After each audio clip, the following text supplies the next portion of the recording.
In a Scottsdale ballroom glittering with chandeliers, Donald Trump sneered before 300 wealthy donors calling Barack Obama a fraud, and just 17 seconds later, a $100 million lawsuit detonated like a missile. The shaky 19-second phone clip, watched by over 24 million Americans within hours, turned a private insult into a national firestorm of rage, disbelief, and awe. When truth collides with power, this brutally, whose side will history choose? In the next few seconds, you will witness the truth that they never wanted the public to know. The ballroom shimmered under chandeliers that glowed like molten gold, their light spilling over rows of polished tables dressed in white linen. Plates of steak cooled beside asparagus stalks, as murmurs of anticipation rippled through the wealthy crowd, each guest leaning forward as if waiting for a secret to be unveiled. Arizona heat pressed against the glass doors outside, but inside the air was thick with money power and expectation. Donald Trump strode onto the stage chin, high, his steps measured yet heavy, each one demanding attention. He clutched the microphone like a weapon, voice booming with the same bravado that had carried him through rallies and boardrooms alike. Donors smiled, some smirked as he fired off his practiced lines, jabs at politicians, boasts of victories, promises wrapped in swagger. Laughter rolled through the room in waves, easy, rehearsed, the kind that feeds a man addicted to applause. Yet behind the laughter, something restless stirred, a rhythm of unease waiting for its cue. And then it came. Leaning forward, his smirk sharpened, Trump let loose words that cut deeper than the others. Barack was the worst thing that ever happened to this country, a total fraud. Everybody knows it. He should be in jail. The ballroom erupted. Applause cracked like gunfire, chairs scraped as men stood to cheer, and the sound swelled until it seemed the chandeliers themselves might rattle. For a heartbeat, the moment belonged to Trump, raw, unchallenged, intoxicating. But in the shadows, a hand held up a phone, its lens trembling, its microphone capturing every syllable. The image was grainy, blurred by distance and nerves, yet real in a way the polished lights could never erase. The cheer of the crowd masked the faint click of record, and in that instant, a private insult became public ammunition. The phone's red recording dot glowed like a warning siren no one in the room heard. As the crowd continued to roar, a fracture appeared in the atmosphere, visible only if you looked closely enough. A woman at one table froze mid-clap, her smile faltering. A young aide in the corner shifted uneasily, glancing toward the glowing screen in a donor's hand. The laughter was loud, but beneath it ran a current of something sharper. Discomfort, unease, the knowledge that words had just crossed a line too stark to retreat from. Trump, fueled by the approval, didn't notice. He raised his free hand, gesturing like a conductor, urging his orchestra higher, feeding the frenzy he had created. His voice climbed, bold, careless, his face flushed under the hot lights. For him, it was another victory, another roar of affirmation. But outside those walls, the meaning of the moment was already shifting, already leaking into a world less forgiving than the ballroom. And so while the chandeliers glowed and the applause echoed, a different storm began to build, one recorded in shaky pixels, destined to travel faster and strike harder than any line in that room. What felt like triumph would in hours become something far more dangerous, the spark that no one could put back in the bottle. By dawn, the chandeliers of Scottsdale were nothing but a memory, yet the echo of Trump's words pulsed across millions of glowing screens. The grainy clip, only 19 seconds long, had escaped the ballroom like a thief in the night, sprinting across Twitter feeds, bouncing through TikTok duets, multiplying in Facebook groups. The sound of the insult, a fraud. The worst thing that ever happened to this country was looped, remixed, slowed down, dissected frame by frame. What had felt like triumph in that gilded room now burned like kerosene poured onto the nation's airwaves. Cable news anchors stared at monitors with raised brows, their voices strained between disbelief and the thrill of fresh outrage. Hashtags erupted, hashtag fraud or freedom, hashtag ballroom bombshell, hashtag 19 seconds. Meme makers seized the blurry image of Trump's sneer, pairing it with captions dripping with mockery or menace. The clip crawled into every corner of the internet, unstoppable, unfiltered, raw. The laughter that had once filled the ballroom now sounded hollow, echoing against a backdrop of disbelief and rage. In living rooms, from Boston to Bakersfield, families leaned forward over dinner tables, Plates forgotten eyes locked on flickering screens. One father shook his head, muttering, "This isn't politics anymore. This is poison," while his teenage son countered, "It's just Trump being Trump." A grandmother crossed her arms, whispering words like that. They break something. Conversations bled into arguments, arguments into silence. The kind of silence that carried the weight of something larger than any single moment. Obama's absence hung over it all like a ghost. No tweets, no interviews, no statement to absorb the blow or deflect the fury. The silence itself became louder than Trump's words, a vacuum that begged to be filled. Pundits speculated on CNN, is he waiting for the right time? A Fox host snapped, "He's hiding, plain and simple." Yet each passing hour without a response only heightened the suspense, like a coiled spring waiting to snap. On TikTok, a college student whispered over the clip, "Where is Obama?" And within minutes, the question became a trend. On Twitter, influencers framed the silence as strategy, a deliberate refusal to fuel the fire. But others saw it as weakness, a hesitation unworthy of a former president. The uncertainty twisted like a knife, keeping the nation on edge, pushing the collective heartbeat faster with each refresh of the feed. By nightfall, the clip had been viewed over 24 million times. News tickers screamed the numbers, amplifying the frenzy. 19 seconds, 17 words, 24 million views. In the chaos, one fact remained clear: something had shifted. Trump's insult was no longer confined to the walls of that ballroom. It had become a national spectacle, a lightning strike splitting the country into jagged halves.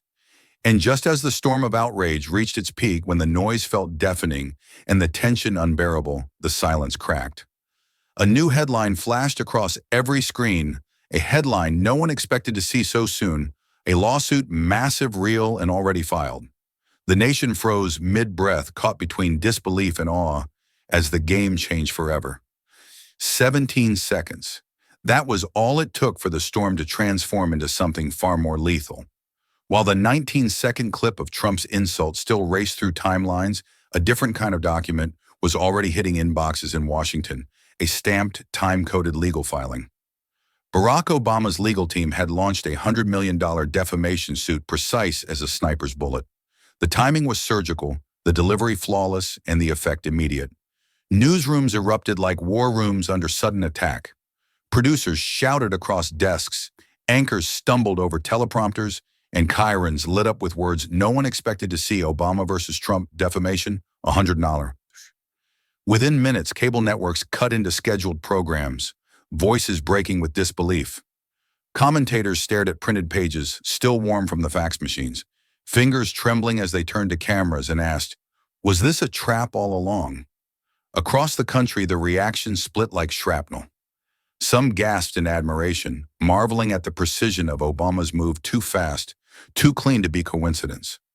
Others growled about political theater, a setup designed to humiliate Trump on the biggest stage possible. Yet whether in diners or boardrooms, the shock was the same. No one had ever seen a lawsuit land like this, not with such cold calculation. What had started as a sneer in a ballroom had escalated into a legal missile aimed directly at the heart of Trump's empire. The details spread faster than the insult itself. Screens filled with PDF excerpts, signatures, crisp language sharp as blades, reckless disregard for truth. Calculated defamation, damages sought $100,000. The number alone sent tremors through the airwaves, its zeros like ticking bombs. On MSNBC, a former prosecutor muttered, "This isn't reaction. This is preparation." They were waiting. On talk radio in Dallas, a host whispered, "This feels like destiny." Trump's allies scrambled to reframe, but their words rang hollow against the weight of official ink and court seals. For years, his insults had been treated as theater-red meat for the crowd, fleeting sparks that vanished by morning. But this time, the insult carried a price tag, and the courtroom, not the rally stage, would decide its worth. The irony was brutal. In trying to bury Obama with ridicule, Trump had dug his own legal grave. Meanwhile, Obama remained unseen, his silence deepening the drama. No press conference, no soundbite, only the steady hum of his legal team's strategy echoing through every news cycle. That absence magnified the awe, turning speculation into myth. Was this his plan all along? Had he been waiting for the exact moment when one reckless phrase could ignite the fuse?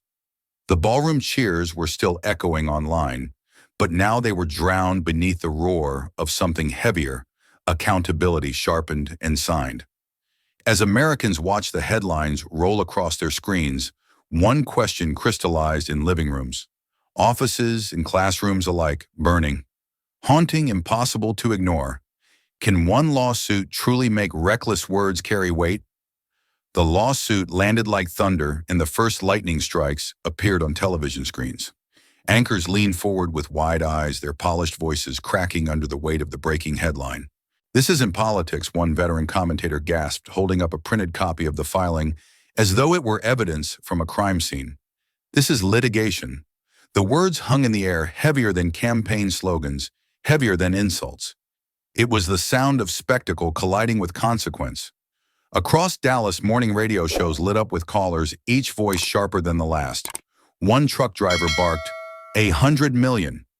That's a war chest, not a lawsuit," while a retired teacher shot back, "No, that's justice finally catching up."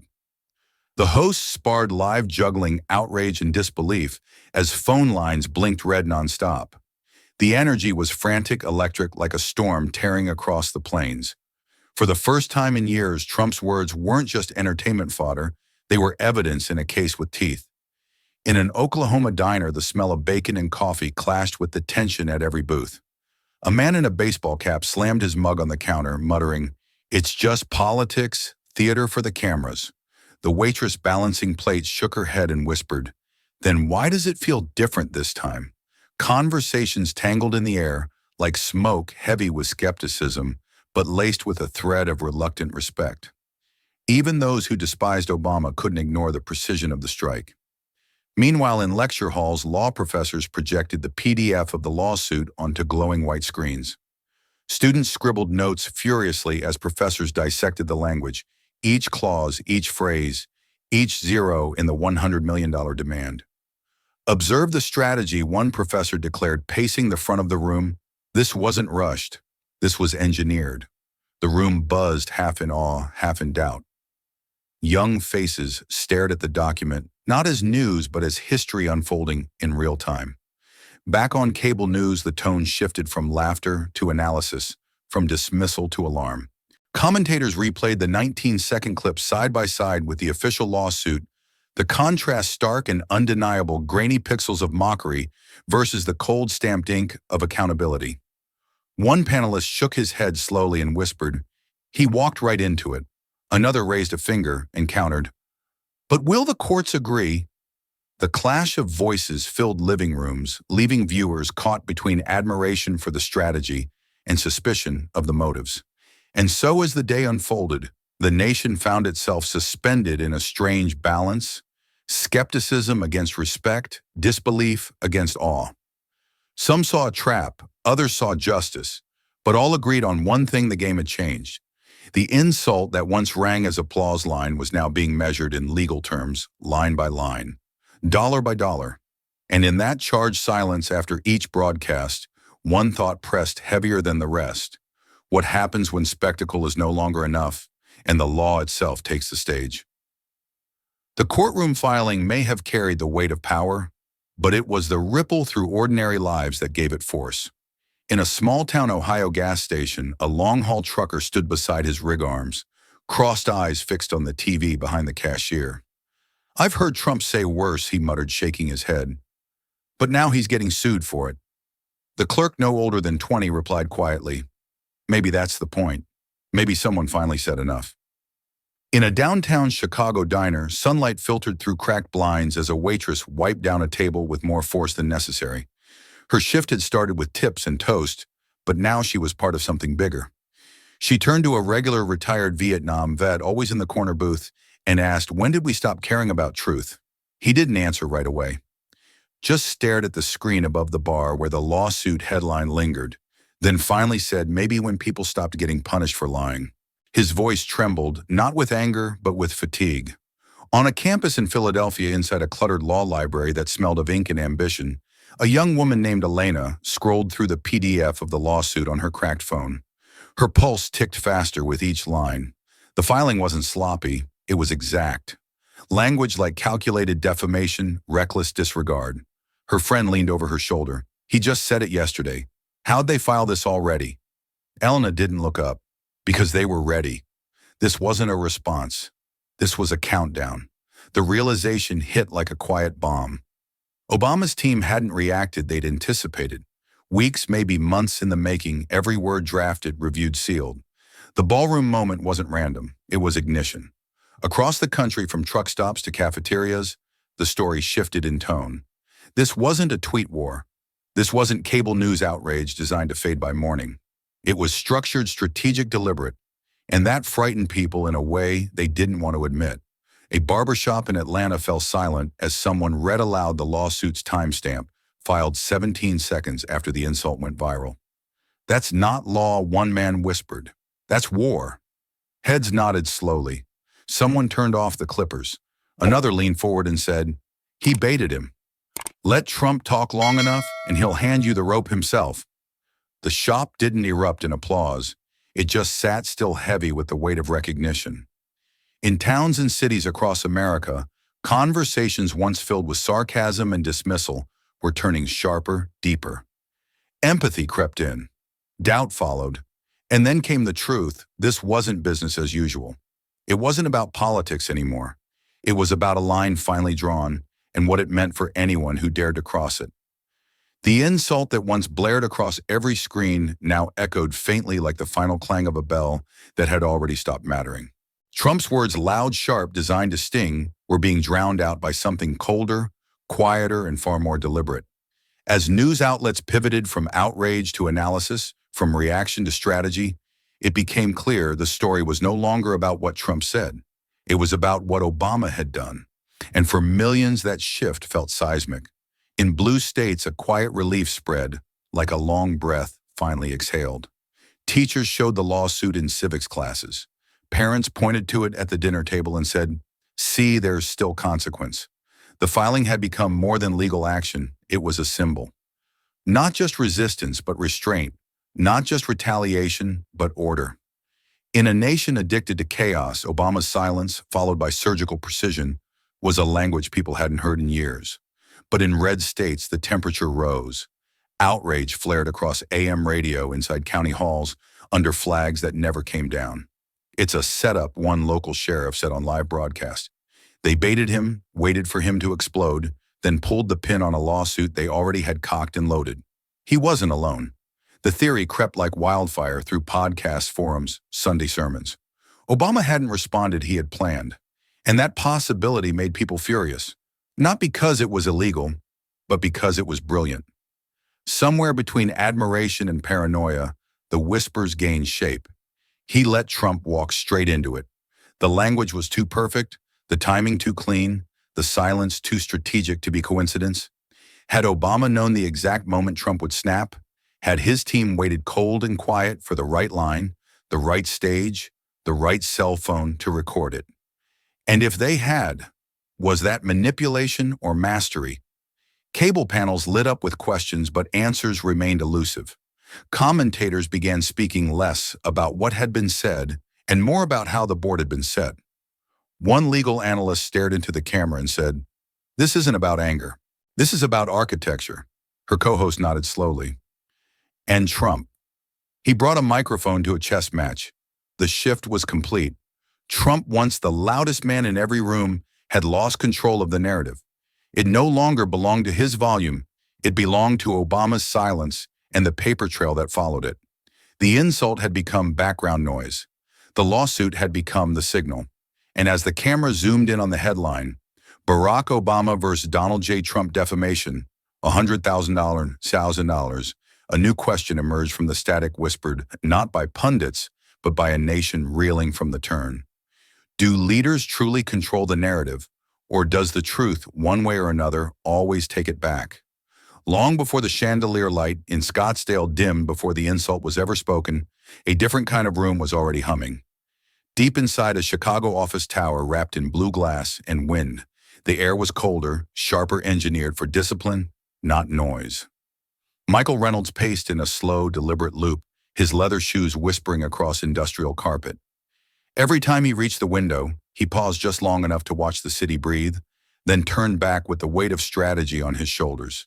This wasn't just law, it was containment, and the clock was always ticking. Around him, the team moved like a machine. Junior associates hunched over laptops, each screen glowing with archived footage, rallies, interviews, tweets long deleted, but never truly gone.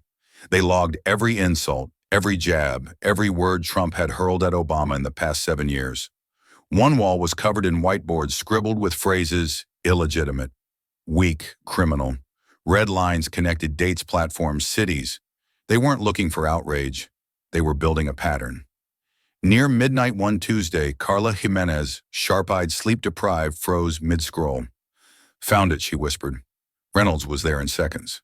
On her screen, Trump was at a rally in Tampa, voice rising, calling Obama a national fraud. Reynolds didn't flinch. Timestamp it. Add it to the log. Around them, pages printed, clipped, filed into a growing binder that no one outside that room knew existed. They weren't reacting. They were assembling ammunition, carefully, quietly, lawfully. In the corner sat a thick black fireproof cabinet.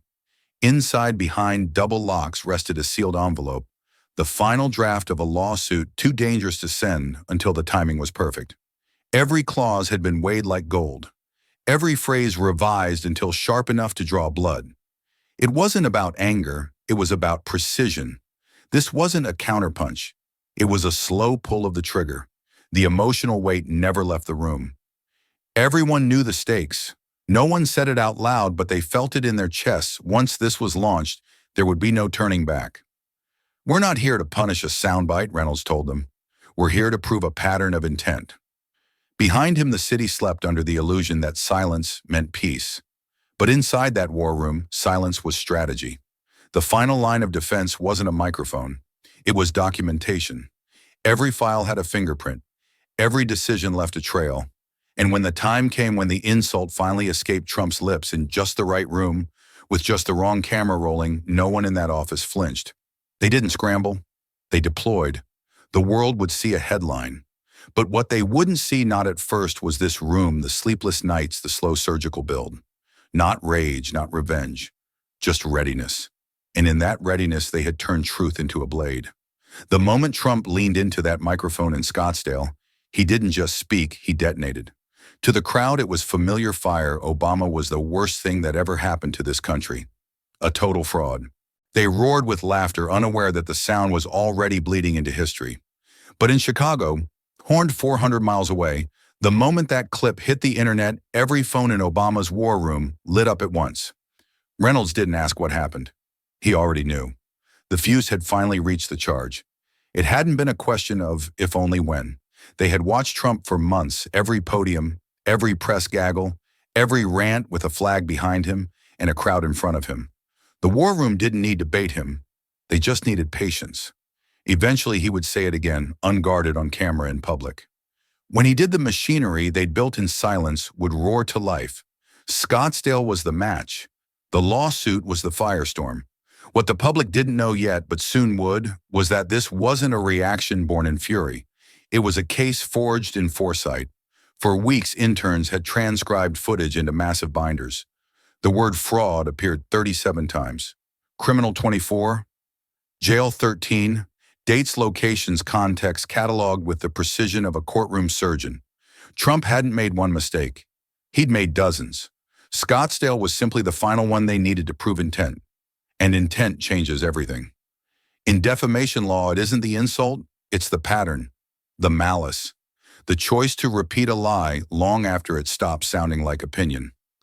Reynolds stood over the fireproof cabinet as Carla slid the sealed envelope into his hands. No panic, no celebration.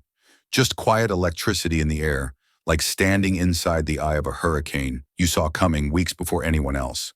Across newsrooms, people scrambled to understand the speed. How had the lawsuit been filed so fast? Had they written it in the car? Was it AI? But behind the scenes, the truth emerged. It had already been written, not as a stunt, as a strategy. Every clause was waiting, every timestamp locked. And as soon as Trump's insult crossed the threshold of legality, they fired it like a bullet. For Trump, it was another laugh line. For Obama's team, it was the culmination of months of silence and sacrifice. The moment wasn't random, it was scripted by chaos, choreographed by recklessness, captured in 720p. And as the country watched the clip explode, few realized they weren't witnessing a slip of the tongue. They were watching the exact moment a man convinced he was untouchable walked willingly into the one trap designed only for him. At first, the public thought it was a legal miracle. $100 million lawsuit filed within seconds of a viral insult, too fast, too perfect to be real. But then came the second wave. Reporters from the Arizona Republic and Politico began pulling threads. A court clerk leaked a time-stamped metadata log. The story cracked open. The lawsuit hadn't been written overnight, it had been waiting. News segments shifted from legal pundits to investigative deep dives. Anchors held up manila folders, explaining that the language in Obama's filing wasn't rushed, it was surgical. The dates of the draft, nearly 3 weeks before the Scottsdale fundraiser. Footage showed junior staff arriving at the federal courthouse with sealed envelopes before the clip had even finished trending. A segment on MSNBC called it the quietest countdown in modern political history. On Fox, a commentator snarled, "It's not a lawsuit, it's a sting operation in a suit and tie." Public opinion split down the middle like cracked glass. In Portland, college students clapped in classrooms, calling it a masterclass in strategic restraint. In Baton Rouge, callers raged into talk radio, accusing Obama of orchestrating a media ambush. Was it justice or performance? The admiration was real, but so was the suspicion. Even those impressed by the precision couldn't shake a deeper unease had Obama's team known exactly what Trump would say and waited to capitalize on it. The revelation turned the lawsuit into something more volatile than law. It became narrative war. Protest signs appeared on both sides. Truth has teeth versus presidents aren't puppeteers. Even journalists couldn't agree on tone. One op-ed praised Obama's restraint as the last gasp of adult leadership. Another blasted it as scripted vengeance in a democracy starving for authenticity.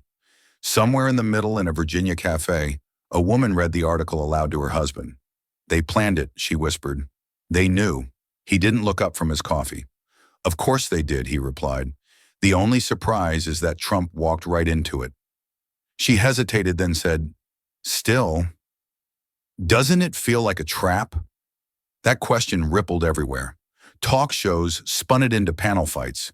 Reddit threads dissected the ethics of strategy. TikTok users mashed the lawsuit reveal with spy thriller music and captions like "checkmate" in real time. And as the dust of the revelation settled, the story shifted again, not from the insult or even the lawsuit, but to the morality of the setup itself. Brilliant legal chess or manipulative stagecraft. In a nation built on spectacle and spin, where does truth end and theater begin? And when exactly does strategy cross the line into entrapment? The stage in Tulsa was built for thunder. Giant LED screens looped campaign slogans like battle cries, flags billowed under artificial wind, and speakers blasted the kind of music that made crowds feel invincible. Trump emerged like he always did, arms wide, face burning with energy, the applause hitting him like a drug. But something was different this time. The crowd still roared, but not with the same wild abandon. There was a pulse in the air, heavier, slower, like the bass line of something waiting to crack. He grabbed the mic eyes, scanning the sea of red hats, and launched into his rhythm. China, gas prices, border walls. The crowd followed, clapping on cue. But when he reached the heart of it, the insult heard around the world, his voice dropped an octave. "They want to silence me because I tell the truth." A beat passed, then louder. "This isn't defamation. This is patriotism." The roar came, but it wasn't a cheer. It was defiance laced with something colder, fear. Cameras panned across the crowd. Faces smiled, but eyes darted. People were listening harder now, calculating more. The lawsuit had changed the rules. This wasn't just theater anymore. It was evidence. Every word was another match hovering over gasoline. A woman in the front row clutched a poster, but didn't raise it. A teenage boy next to her whispered, "Can they really sue a president for that?" His father didn't answer, just stared ahead, jaw clenched. Trump kept going louder, angrier, painting himself as the victim of a conspiracy born in silence and sealed in court filings. "They think a piece of paper can shut me up," he shouted. They think they can scare you with numbers and lawyers. The crowd responded, but the rhythm had shifted. It was no longer the high of domination, it was the rush of defense. Rallying not to conquer, but to hold ground, slipping beneath their feet. Above the noise, a subtle undercurrent twisted its way through doubt. Not betrayal, not disbelief, just doubt, quiet and corrosive. They'd seen the headlines. They'd read the timestamps. Some had watched legal analysts break it down in real time. The lawsuit wasn't smoke, it was fire. And deep down, they knew this wasn't just another battle of words. This was the first time the cost might be real. Still, Trump stood tall, voice slicing through the roar like steel. "We don't back down," he said. "We double down." The crowd exploded again, but this time it was louder than it was sure. And in that sound hidden beneath the surface was a single unspoken truth: the air had changed. The lawsuit was here, and whether they admitted it or not, every cheer now carried the weight of something none of them could yet define. Something coming. Something they couldn't joke away. 12 floors above the cheers in Tulsa, the Biltmore Hotel suite was on fire, but not with celebration. Coffee cups rattled on glass tables, folders splayed open like crime scene photos, and the television flickered silently with a headline: "No one could escape Obama files 100 memos. Suit defamation confirmed." Trump's inner circle wasn't gathered around him with champagne. They were pacing, shouting, unraveling. It wasn't a press cycle anymore. It was legal war, and the opening shot had landed dead center. "This isn't a lawsuit," snapped Denise Callahan, Trump's lead defense counsel, slamming her palm against the marble counter. "It's a missile. They've been planning this for months." Another advisor, sweating through his collar, threw up his hands. "We say it's First Amendment. Political speech, protected opinion." Callahan wheeled around. He said fraud. He said criminal. He said jail. Over and over. That's not opinion. That's a pattern, and they know it. The room fell silent for one beat too long. Trump stood by the window, face-hard fingers tapping against the glass like a slow clock. Outside, the city lights blinked up at him, bright, distant, useless. "They're framing me," he muttered half to himself. "Always have been." No one answered. Not yet. One advisor finally whispered, "If this hits discovery, we're going to need more than talking points." The word discovery landed like a thunderclap. Emails, draft speeches, off-the-record interviews, all vulnerable now. Laptops opened, legal pads filled with frantic scribbles. Aides typed up contingency memos, while junior lawyers flipped through old transcripts with red pens. Panic layered itself in every corner of the room. "We counterattack," someone shouted. "File our own suit, go after his foundation, leak a story, anything." But even that felt hollow, because deep down, every person in that room knew one truth: Obama didn't file this to win headlines. He filed it to prove something, carefully, slowly, and with legal teeth. The suite, once a fortress of swagger, had become a bunker of desperation. The air was thick with the scent of expensive cologne and fear. Trump turned from the window at last, eyes blazing. "We fight," he growled. "We make it about free speech, about censorship. They want a courtroom. We give them a war." But Callahan didn't move. She stared at the printed lawsuit in her hands, lips tight, breath shallow. "This isn't about free speech," she said quietly.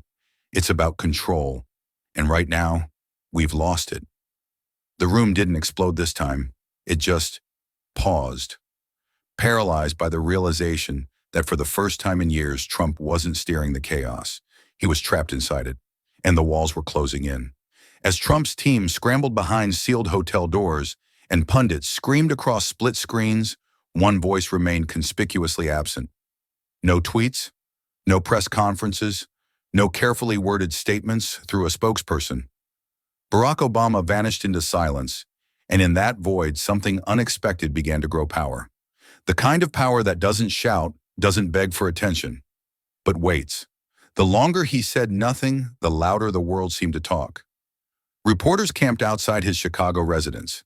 Camera crews followed him from a school visit to a community garden. But Obama offered nothing more than a wave, a nod, a quiet smile. His silence began to haunt the news cycle. On talk radio, hosts speculated whether he was hiding or plotting. On cable, analysts compared his calm to chess masters, war generals, even ancient kings. But through all the noise, Obama never once took the bait. Every time the question was asked, when will he respond, it only amplified the anticipation. Even his allies felt the tension. Say something, one congressman tweeted. Take the mic. But the mic stayed cold. And it was in that stillness that something clicked. What had first felt like absence began to feel like presence. What had felt like hesitation now pulsed with intention. Then nearly a week later, in a quiet auditorium in Chicago, Obama finally stood behind a podium, but not for politics. It was a literacy event barely covered in the press until it wasn't. No teleprompters, no roaring crowd, just students, teachers, a few local reporters. He spoke about books, about education, about his daughters. Until without shifting tone, he let the words drop like steel through velvet. Words can build or destroy, and if it takes going to court to remind us, so be it. The room froze. A few gasps, a stifled cough. One reporter's pen halted mid-sentence. He didn't follow up. He didn't need to. The weight of it landed with brutal elegance. It wasn't just a statement, it was a verdict. A line in the sand, not shouted from a rally stage, but spoken like a warning inside a classroom. By that evening, the clip had already gone viral, not for its volume, but for its restraint. And as it looped across social media, it felt less like a soundbite and more like a reminder of dignity, of control, of what leadership used to sound like. The contrast was unmistakable, one man in a hotel suite flailing for control. The other silent until the silence itself became the loudest voice in America. And so the question hung heavy in the air, pressing against the glass of every screen: is true leadership proven in noise or in silence? The marble halls of the Dirksen Federal Courthouse didn't echo with chants or cheers. There were no red hats, no flashbulbs, no soundtrack swelling in the background. Only footsteps, heavy, deliberate, final. Clerks wheeled in carts stacked high with sealed binders, each one stamped with two names that had already burned themselves into the national psyche: Barack H. Obama versus Donald J. Trump. The walls didn't care who had the louder voice, only who had the burden of proof. Inside courtroom 9C, fluorescent lights hummed overhead, casting no favor. Benches creaked under the weight of spectators, lawyers, reporters, staffers, all leaning forward like this was the final act of a play they didn't realize was real until now. The courtroom smelled of ink and old wood, cold air, recycled through silence. Judges filed in without ceremony, robes flowing like gravity itself. There would be no slogans here, no applause breaks, just pages and precedent. Reynolds sat with Obama's legal team, his tie straight, his expression unreadable. Before him, a thick binder sat unopened, labeled only with a date. Across the aisle, Trump's counsel shuffled papers, whispering furiously behind their table. Callahan kept glancing toward the gallery as if expecting cameras that weren't there. The rules of engagement had changed. This wasn't the internet. This was the system. And here posture mattered more than performance. The first order of business admissibility. One judge spoke calm and sharp, slicing through the room like a scalpel. The court is not interested in television, she said. It is interested in truth. The words fell like a gavel, though none had yet struck. Everyone understood this wasn't politics anymore. This was structure. As the opening statements loomed, so did the shift. The crowd that once screamed from bleachers now sat silent behind courtroom glass. The insults once shouted from stages now lived in transcripts, magnified and dissected under oath. Trump wasn't here, not physically, but every word he'd ever uttered into a mic now stood trial in his place. Outside, protesters lined the sidewalk, some chanting, others praying, all trying to reclaim the noise. But inside, none of it mattered. This was no longer a game of viral clips or trending hashtags. This was deposition and declaration, precedent and evidence. The entertainment had ended. Gravity had taken over. And in that silent, sterile arena of consequence, one unspoken truth rose above the rest. Spectacle fades, but documentation that endures. And now, for the first time in this long, spiraling feud, entertainment had stepped aside, and the law was finally ready to speak. The courtroom was already tense when the envelope arrived, unmarked, hand-delivered to a courthouse reporter just before noon. Inside, a photocopy of an internal memo from Trump's legal team stamped "Confidential." not for release. By mid-afternoon, the leak had gone viral. The memo's contents were damning not because they admitted defeat, but because they betrayed fear.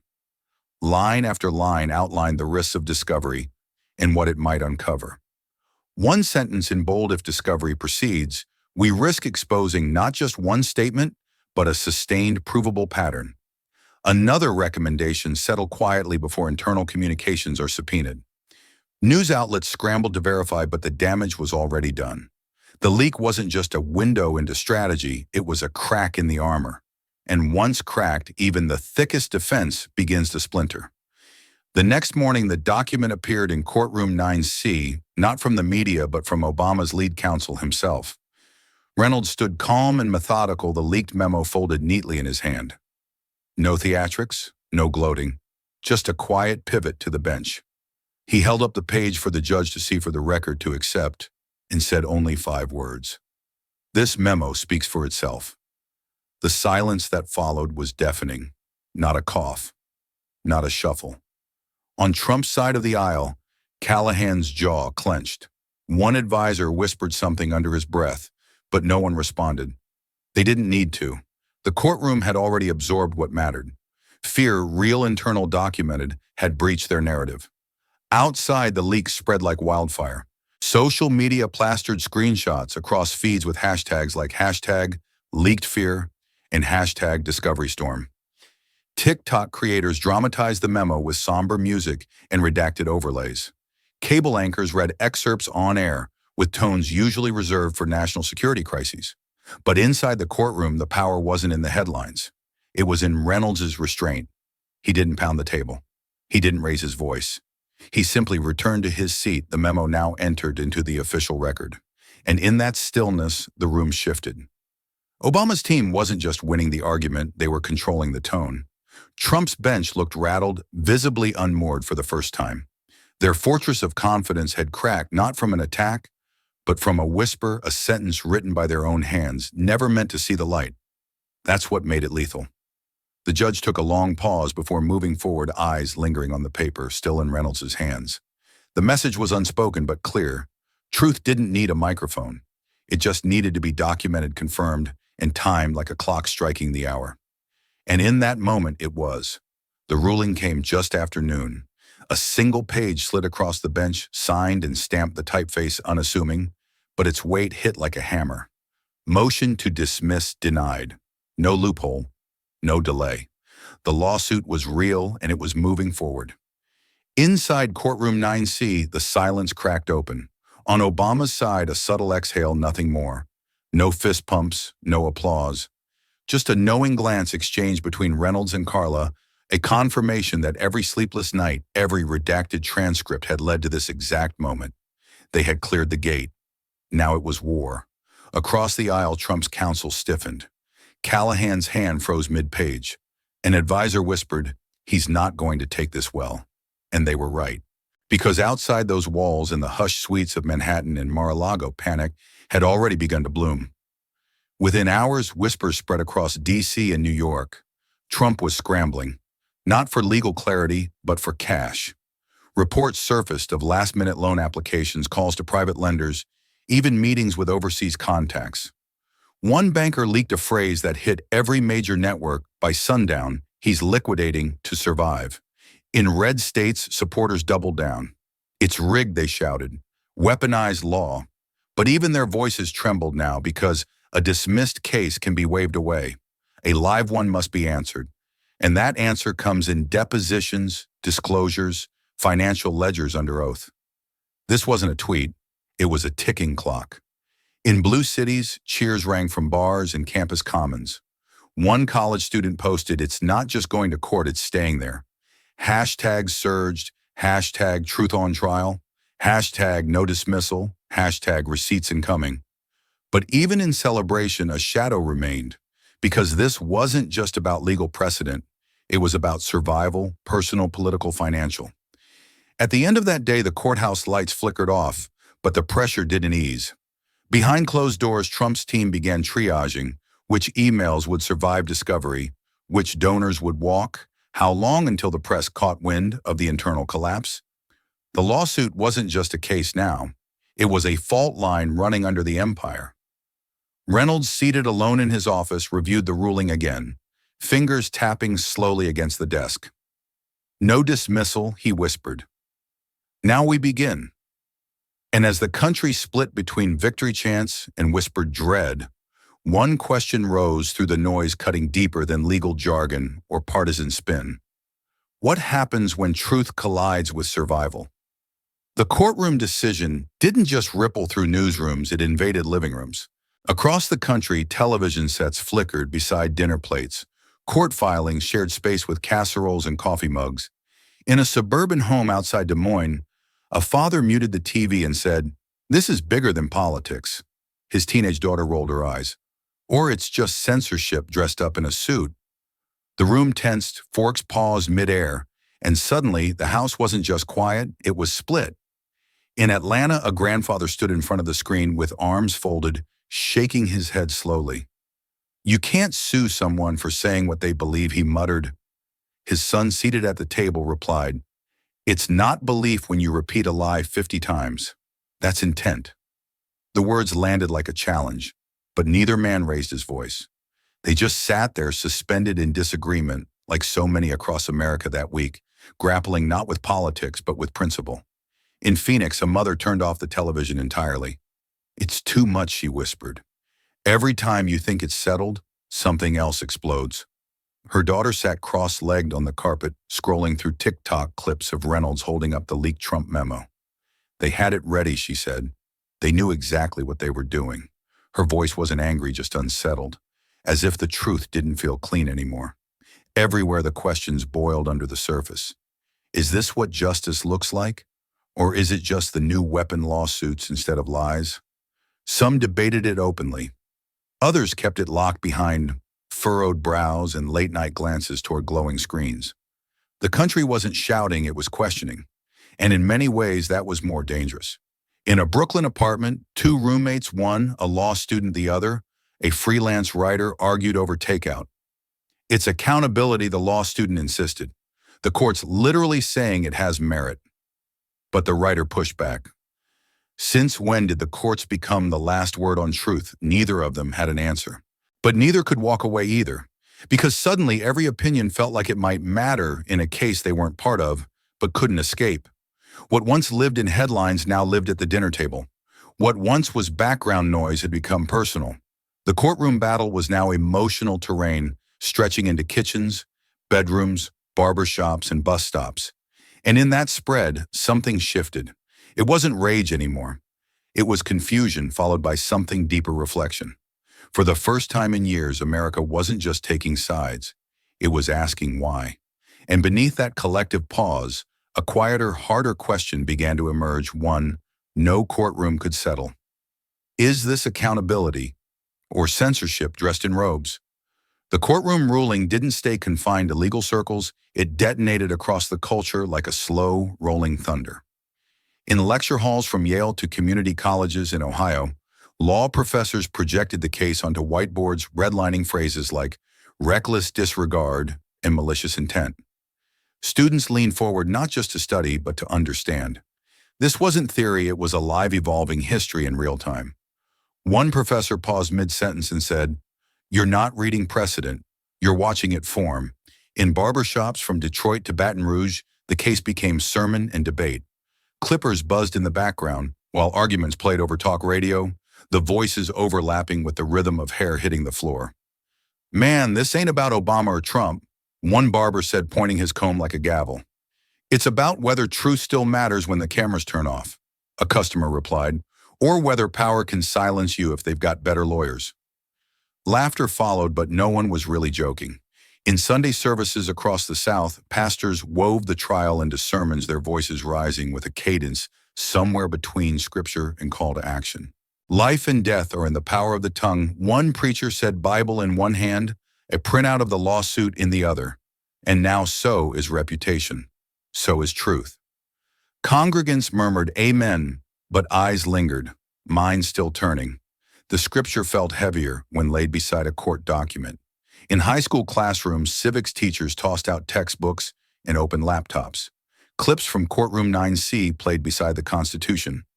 One student in Milwaukee asked, "So if a president lies and they prove it, does the lie become history?" The teacher paused longer than usual. "It depends on who writes the history," he finally answered. And the room went silent. Even late-night comedians couldn't ignore it. Monologues shifted from punchlines to moments of unexpected gravity. "We're used to lawsuits as stunts," one host said to a studio gone still. "But this one has teeth. This one might bite back." Audience laughter came late, uneasy, because they knew he wasn't really joking either. The case had become more than politics. It was a mirror, not just of two men, but of a nation asking what truth is worth in a world drowning in noise. And unlike so many scandals before it, this one didn't vanish with the news cycle. It burrowed into lectures, prayers clippers, and chalkboards. Because this time, people weren't just watching the headlines. They were engaging with them. And in that rare moment of collective reflection, the country took a breath and stared straight at itself. The sky above the Dirksen Federal Courthouse hung gray and heavy, the kind of overcast that made everything feel quieter than it should. Reporters stood shoulder to shoulder behind velvet ropes, microphones extended like bayonets toward the marble steps. For days, Barack Obama had remained silent, letting court filings and cultural reactions speak in his place. But now, after weeks of speculation and debate, he emerged not through a back door or protected hallway, but directly through the courthouse's front doors. His pace was calm, his expression unreadable. He stepped up to the podium flanked by no entourage, no fanfare. Just a single man standing at the center of a storm he didn't create but could no longer avoid. The murmurs died instantly. The wind paused, and in a voice neither defiant nor resigned, but measured like a gavel's strike, he said, "I didn't want this lawsuit, but I couldn't accept lies as leadership." The words hit harder than if he had raised his voice. They were steady, clean, unadorned. No theatrics, no venom. Just truth delivered like a quiet stone dropped into a deep well. A hush swept the plaza. Even the cameras stopped zooming. Somewhere a protester lowered their sign. In that instant, it became clear Obama wasn't speaking as a politician. He was speaking as a citizen, a father, a former president, a man drawing a line not in policy but in principle. He didn't elaborate. He didn't accuse. He simply nodded, once stepped back from the podium, and began to walk away. A reporter shouted, "Is this about Trump or the presidency itself?"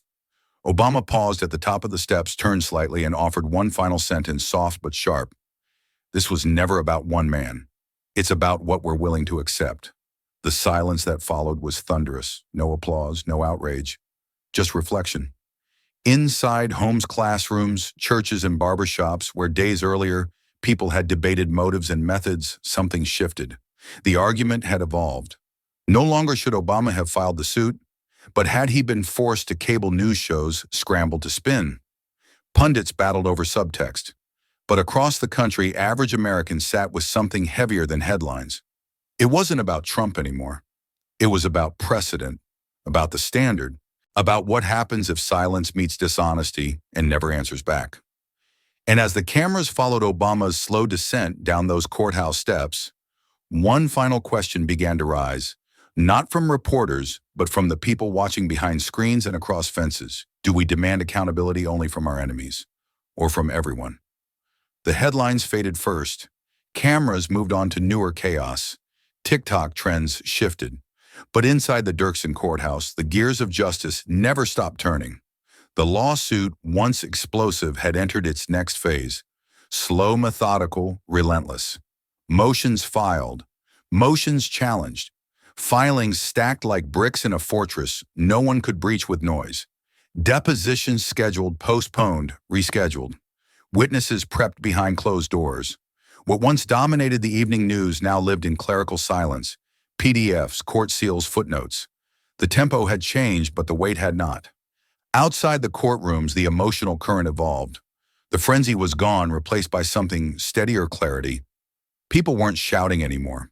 They were watching, waiting, digesting what it meant that truth didn't explode, it endured.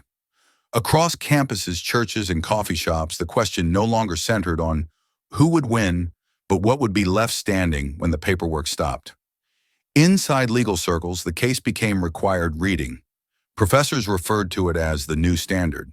Students annotated Reynolds's filings like scripture. Even skeptics admitted this wasn't just a legal exercise, it was a cultural recalibration. In legal podcasts and quiet think tanks, experts didn't ask if the case mattered. They asked how long its shadow would stretch.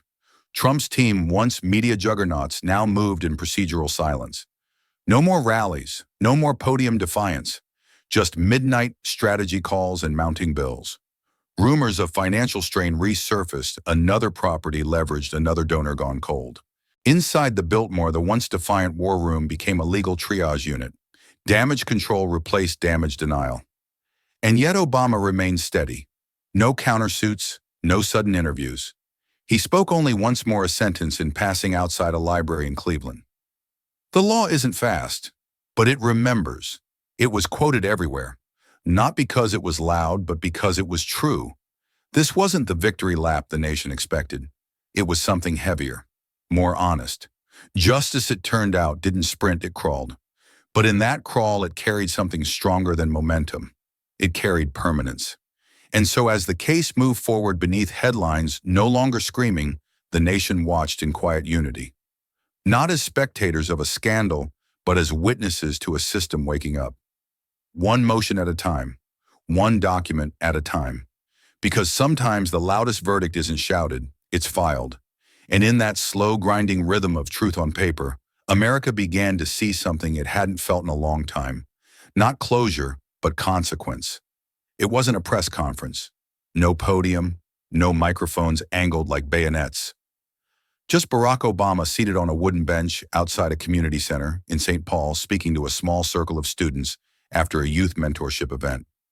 No one expected him to say anything about the lawsuit, but then almost as an afterthought, quiet, uncalculated, he did. I have daughters, he said, his voice low, his hands clasped, and I want them to grow up in a country where truth still matters. The air around him seemed to pause. The cameras weren't rolling. There were no talking points. Just a father stripped of office, but not of responsibility, speaking with the weight of someone who had chosen the harder path. Across the grass, someone recorded it on their phone. Within hours, it spread like fire, not because it was shouted, but because it was felt. The clip cut through the static of partisan noise and landed where few things had the heart. People reposted it, not with rage or debate, but with quiet captions like, "This hit different." In living rooms, parents nodded. In classrooms, teachers played it before morning announcements. On sidewalks and in subways, earbuds hummed with the weight of that one line, "Truth still matters." Because beneath all the legal filings, the procedural wars and the headlines that blurred into exhaustion, the lawsuit had always pointed back to one simple question: what do we pass on? Obama didn't speak as a politician defending legacy. He spoke as a man trying to protect inheritance, not property, but principle.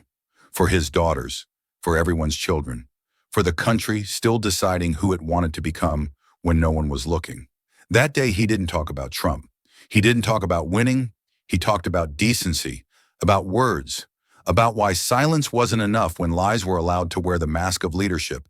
And in doing so, he reminded a fractured nation that leadership isn't just power, it's what you leave behind when the spotlight fades. The students listened in stillness. One girl raised her hand and asked, "Did it scare you to do all this?" Obama smiled, nodded. "Of course it did. But I've learned that sometimes the most human thing you can do is stand still when everyone else is shouting." And in that answer, the lawsuit, the headlines, the firestorms, the courtroom wars collapsed into something smaller, something real. It became a father's lesson, a citizen's line in the sand, a country's fleeting chance to remember that the truth, when carried quietly, still has the power to be heard. Long after the headlines dimmed and the courtroom doors closed, the lawsuit remained not just in the legal system, but in the quiet corners of American memory. It became something heavier than scandal, something deeper than politics. It was never about a dollar amount or a win-loss record. It was about a nation deciding quietly, slowly, deliberately, whether truth still deserved to stand, whether silence could carry more power than spectacle. In the end, there were no fireworks, no sweeping speeches, just a trail of paper, sealed filings, and one man's refusal to meet fire with fire.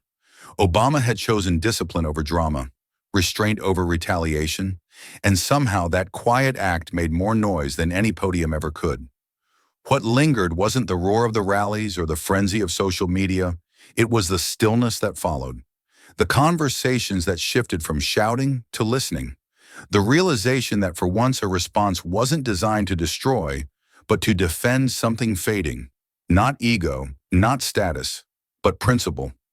Across the country, the story became a parable told in barbershops, classrooms, courtrooms, not as a tale of Obama versus Trump, but of us versus the erosion of what holds us together. It reminded Americans that the real battle isn't just about who speaks the loudest, but about whether we still believe that facts matter, that words mean something, that character isn't outdated. In a time where cruelty is often mistaken for strength, this case asks something few were ready for. What does it cost to do the right thing quietly? Not to humiliate, not to dominate, but to draw a line and say this far, no further. And that line, etched in legal ink, carried by silent courage, wasn't about punishing one man. It was about reminding all of us what we risk losing when lies go unchecked.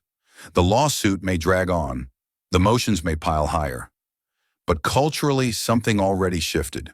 A reset, a reminder, a refusal to let noise replace truth. And maybe that's the legacy that matters, not who shouted last, but who stood steady when it counted. Because in the end, we're all writing something.